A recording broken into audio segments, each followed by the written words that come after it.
Hi everybody, welcome to Crandall Reviews. Today taking a look at Teenage Mutant Ninja Turtles Out of the Shadows, the sequel to the 2014 Michael Bay produced reboot. This is a little bit more of the same, a little bit better. Still, first things first, is this a great movie? No. Is it a fun movie? Yes, absolutely. Now, it's not going to change anyone's life, it's not going to win any awards, but it's a brisk, fun hour and 40 minutes.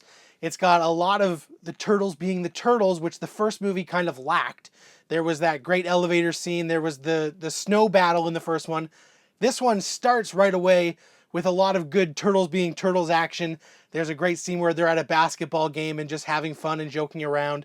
And I was really optimistic that this was going to be much better than the first and something special.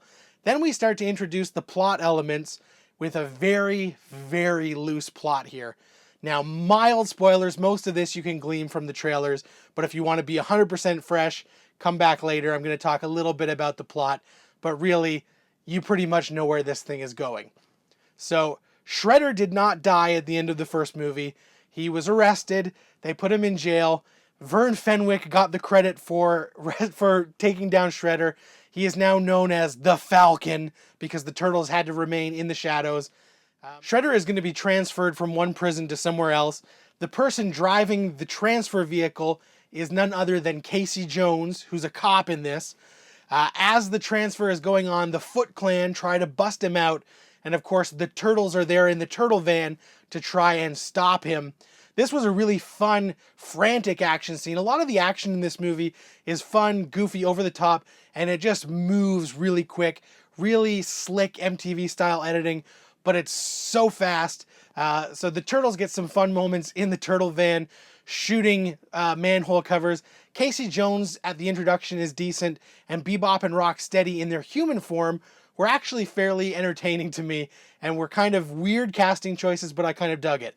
So the main plot is Shredder basically gets busted out, and in the process goes to Dimension X, where he sees Krang, and Krang tells him that there are 3 pieces of a machine scattered around the globe, that if Shredder can get those 3 pieces and put them together, he can create a big enough dimensional portal to bring the Technodrome through to New York City, and Krang and Shredder can rule the galaxy together. Now, Shredder thinks this is a great idea, so he enlists Baxter Stockman, played by Tyler Perry, to help him get these pieces and create some new bad guys to sort of get the Turtles out of the way. And they create Bepob and Rocksteady in the cartoon form that we know and love, now in live action. And I was really excited for Bepob and Rocksteady until we got Bepob and Rocksteady, because they are mostly there for the younger kids. They're the comic relief, they're the fart jokes, the slapstick, really dumb humor. They look cool, and there's some cool action scenes with them, but mostly I wasn't that impressed. Toka and Razar from Turtles 2 Secret of the Ooze were not as annoying, and they were super annoying. So I was not a huge fan of Bepob and Rocksteady in this, even less so a fan of what they did with Krang. Now, Krang looks awesome, the robot looks awesome. The voice that they got for Krang, Brad Garrett, is completely terrible. They try to do... Brad Garrett's kind of doing like a Cookie Monster Yoda kind of voice, and it does not work. It really takes any menace out of Krang as a villain, and he already looks sort of cartoony with this goo dripping from his face, and there's some slapstick moments of him being put back into the body and not fitting, but the voice, I just don't understand what they were doing. It's kind of like, "Whoa, how you guys doing? I'm Krang." Whoa. What the fuck? So that really took me out of the movie. I will say that Baxter Stockman, Tyler Perry, was fine. I don't like Tyler Perry's movies that he directs, but when he acts in movies, he's quite good, and he's having fun, and I really liked him a lot. There's a couple cameos throughout. They reference Vanilla Ice once or twice. Stephen Amell as Casey Jones is a nice addition. I like his work on Arrow, and he's good here. Casey Jones doesn't get a hell of a lot to do. Most of his scenes are with Megan Fox.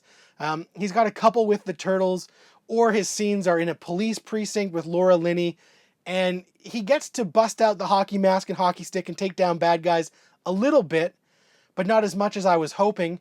Certainly not enough to leave as memorable an impression as Elias Koteas did in the first Turtles movie. So while he's definitely a standout, I really wish there was more.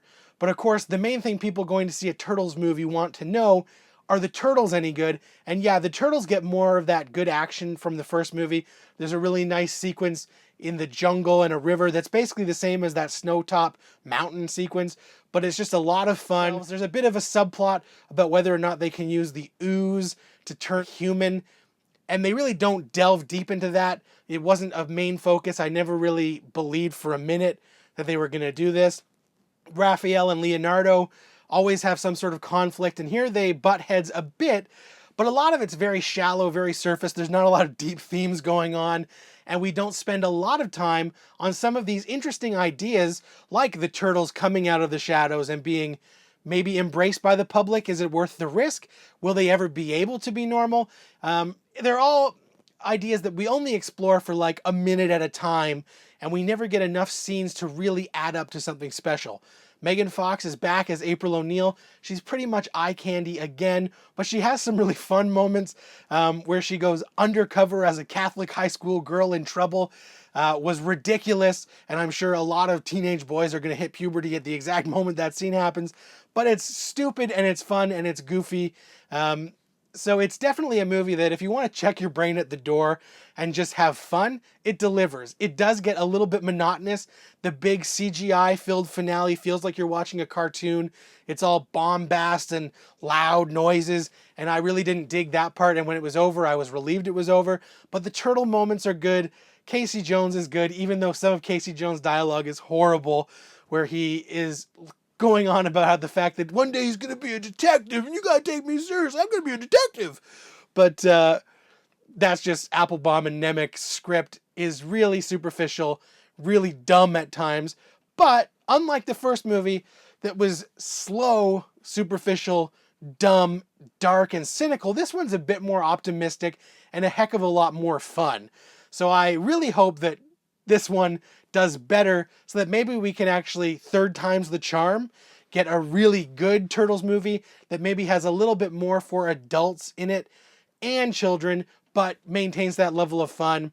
And I would like to see a little bit more of the turtle dynamic because, like I said, Raph and Leo butt heads at one point, but it feels really forced. And Michelangelo needs to sort of tone it down on the one-liners because they get tiresome, even though Michelangelo shouldn't get tiresome. They're not witty one-liners, they're just stupid one-liners. Whereas in the old series, it felt like he was a little bit more edgy and, you know, doing Cagney impressions and stuff that I liked. But if you're looking for a fun summer movie, Teenage Mutant Ninja Turtles Out of the Shadows is definitely a movie that if you see on a matinee or for cheap, you're going to get your money's worth. I'd rate it about a 3 out of 5, but I had a good time. So if you've seen it, hit the comments, let me know what you thought, like the video, and don't forget to hit subscribe. Cowabunga, dudes.